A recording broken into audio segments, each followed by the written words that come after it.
Hi friends, ಇವತ್ತು ನಾವು ಮಾಡೋಣ ಬದನೆಕಾಯಿ ಚಟ್ನಿ ಅಥವಾ ಬದನೆಕಾಯಿ ಗೊಜ್ಜು ಅಂತ ಹೇಳ್ತೀನಿ. ಇದಕ್ಕೆ ನಾವು ಈ ಥರ ಉಂಡೆ ಬದನೆಕಾಯಿ ತೊಗೊಂಡು ಈ ಥರ ಕಟ್ ಹಾಕ್ತಾಯಿದ್ದೀನಿ. ಇದರೊಳಗೆ ನಾವು ಬೆಳ್ಳುಳ್ಳಿನ ಈ ಥರ ಸ್ಟಫ್ ಮಾಡ್ತಾಯಿದ್ದೀನಿ. ಸ್ಟಫ್ ಮಾಡಿಬಿಟ್ಟು ಇದ್ರ ಮೇಲ್ಗಡೆ ಎಣ್ಣೆನ ಚೆನ್ನಾಗಿ ಹಚ್ಚಿ ಈ ಥರ ಗ್ಯಾಸ್ ಸ್ಟವ್ ಮೇಲೆ ಬೇಯಕ್ಕೆ ಇಟ್ಟಿದ್ದೀನಿ. ಈ ಥರ ಇದು ಕಟ್ ಮಾಡೋದ್ರಿಂದ ಒಳಗಡೆ ಗಂಟ ಚೆನ್ನಾಗಿ ಬದನೆಕಾಯಿ ಬೇಯ್ಕೊಳ್ಳುತ್ತೆ. ಹಾಗೂ ಬೆಳ್ಳುಳ್ಳಿ ಸಹ ಚೆನ್ನಾಗಿ ಬೇಯ್ಕೊಳ್ಳುತ್ತೆ. ಈ ಥರ ಬೇಯ್ಕೋಬೇಕು. ಒಂದು ಸೈಡ್ ತವದಲ್ಲಿ ಎಣ್ಣೆ ಬಿಸಿ ಮಾಡೋಕ್ಕಿದ್ದೀನಿ. 3 ಟೊಮಾಟೋನ ಈ ಥರ ಕಟ್ ಮಾಡಿ ಎಣ್ಣೆಲಿ ಹಾಕಿ ಬೇಯಿಸ್ಕೊಳಕ್ಕೆ ಮಾಡ್ತಾಯಿದ್ದೀನಿ.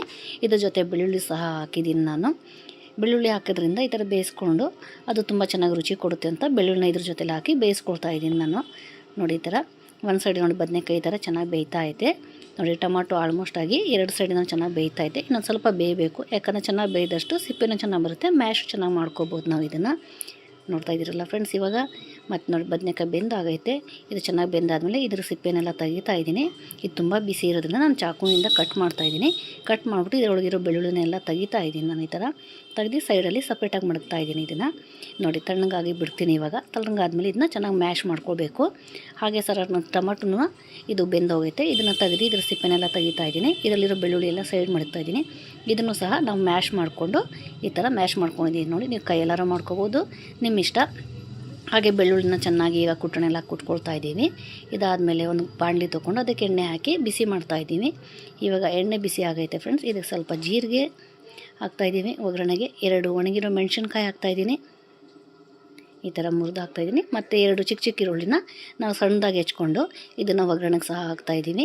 ಚೆನ್ನಾಗಿರುತ್ತೆ. ಬೇಕಂದರೆ ನೀವು ಒಣಮೆಣ್ಸಿನ್ಕಾಯಿ ಜೊತೆಲಿ ಹಸಿಮೆಣ್ಸಿನ್ಕಾಯಿನೂ ಹಾಕ್ಬೋದು. ಹಾಗೆ ನಾನು ಇದಕ್ಕೆ ಸ್ವಲ್ಪ ಕಸೂರಿ ಮೇಥಿನೂ ಹಾಗೆ ಕೊತ್ತಂಬರಿ ಸೊಪ್ಪನ್ನು ಸಹ ಒಗ್ಗರಣೆಗೆ ಹಾಕ್ತಾಯಿದ್ದೀನಿ. ಇದು ತುಂಬ ರುಚಿ ಕೊಡುತ್ತೆ. ಹಾಗೆ ಬೆಳ್ಳುಳ್ಳಿನ ನಾವು ಬೇಯಿಸ್ಕೊಂಡು ತೆಗೆದು ಮಡಗಿರ್ತೀವಲ್ಲ ಟೊಮಾಟೊ ಮತ್ತು ಬದನೆಕಾಯಿ ಜೊತೆಲಿ, ಅದೇ ಬೆಳ್ಳುಳ್ಳಿನ ಕುಟ್ಟಿರೋದನ್ನ ಇದ್ರ ಜೊತೆಲಿ ಕುಟ್ಟಿ ಹಾಕ್ತೀವಿ. ಕುಟ್ಟು ಹಾಕೋದ್ರಿಂದ ಬೇಗ ಬೇಯುತ್ತೆ, ರುಚಿನೂ ತುಂಬ ಚೆನ್ನಾಗಿರುತ್ತೆ. ನೋಡಿ ಕಲರ್ ಎಲ್ಲ ಈ ಥರ ಚೇಂಜ್ ಆಗುತ್ತೆ. ಇದು ಯಾವಾಗ ಇದಕ್ಕೆ ಅರಿಶಿನ ಮತ್ತು ಖಾರದ ಪುಡಿ ಮತ್ತು ಖಾರನ ನೀವು ಹೇಗೆ ರುಚಿ ತಿಂತೀರ ಅದ್ರ ಜೊತೆಲಿ ಹಾಕ್ಕೊಳ್ಳಿ ಆ ಥರ. ಮತ್ತು ಧನಿಯಾ ಪೌಡರು ಈ ಥರ ಎಣ್ಣೆ ಸ್ವಲ್ಪ ಬಿಡ್ಕೊಳ್ಳೋಷ್ಟು ಹುರ್ಕೊಳ್ಳೋಣ ಮಸಾಲೆನ ಈರುಳ್ಳಿ ಜೊತೆಲಿ. ಹಾಗೆ ಟೊಮಾಟೊ ಪ್ಯೂರಿ ಅಂದರೆ ಟೊಮಾಟೊ ಪೇಸ್ಟ್ ಮಾಡಿಕೊಂಡಿದ್ದೆವಲ್ಲ ನಾವು ಚೆನ್ನಾಗಿ ಮ್ಯಾಶ್ ಮಾಡಿ ಅದು, ಮತ್ತು ಬದನೆಕಾಯಿನ ಮ್ಯಾಶ್ ಮಾಡಿದ್ದೀವಲ್ಲ ಅದೆರಡನ್ನೂ ಹಾಕಿ ಈ ಮಸಾಲೆ ಜೊತೆಲಿ ಚೆನ್ನಾಗಿ ಹೊಂದ್ಕೊಳ್ಳೋಷ್ಟು ಮಿಕ್ಸ್ ಮಾಡೋಣ ಎಲ್ಲ.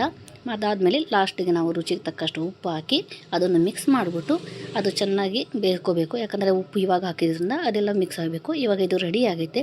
ಇದನ್ನು ನೀವು ಅಕ್ಕಿ ರೊಟ್ಟಿ ಜೊತೆಲಿ, ಜೋಳದ ರೊಟ್ಟಿ ಮತ್ತು ಚಪಾತಿ ಜೊತೆಲಿ ಹಾಗೂ ಬಿಸಿ ಅನ್ನೋ ಜೊತೆಲಿ ತಿಂದರೂ ತುಂಬ ರುಚಿಯಾಗಿರುತ್ತೆ ಬದನೆಕಾಯಿ ಗೊಜ್ಜು.